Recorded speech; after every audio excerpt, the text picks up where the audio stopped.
Assalamualaikum warahmatullahi wabarakatuh.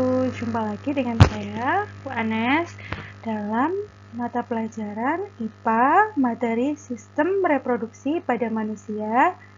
Nah, sekarang kita akan membahas tentang siklus menstruasi.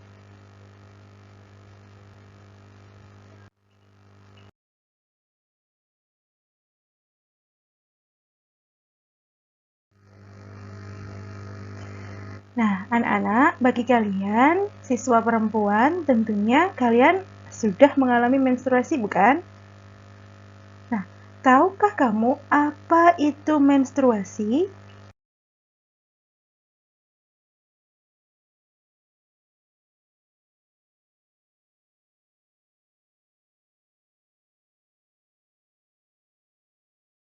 Hayo, apa menstruasi? Nah, menstruasi itu adalah merupakan suatu keadaan keluarnya darah, cairan jaringan, lendir, dan sel-sel epitel yang menyusun dinding rahim. Nah, apabila seorang perempuan mengalami menstruasi, maka akan keluar darah melalui vaginanya. Menstruasi ini biasanya terjadi. Nah, jadi siklus menstruasi itu dibagi menjadi beberapa fase. Coba kalian perhatikan. Hari ke-0 sampai ke-5 atau bahkan ada yang 7 hari, 14 hari, itu adalah merupakan fase menstruasi. Kemudian di hari 10 sampai hari ke-14.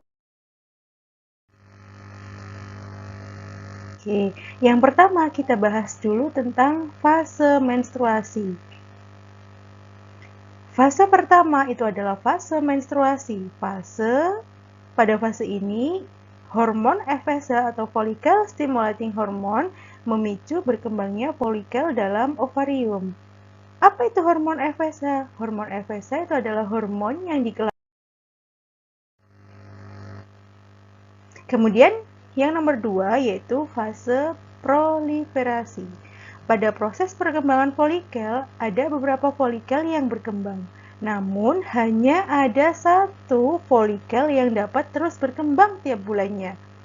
Pada awal perkembangannya, folikel menghasilkan hormon estrogen dan hormon progesteron.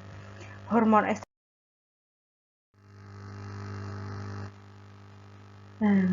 Kemudian, fungsi lain dari hormon estrogen apa? Hormon estrogen itu adalah hormon yang memicu kembali kelenjar pituitari untuk menghasilkan hormon FSH dan LH.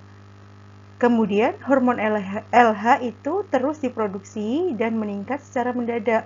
Peningkatan hormon LH ini akan memicu pengeluaran sel. Nah, kemudian fase yang terakhir ini adalah fase sekretori.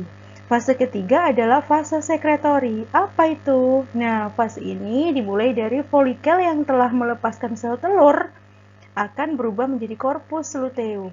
Sel telur yang telah diovulasikan akan ditangkap oleh fimbriae. Nah, ditangkap oleh fimbriae.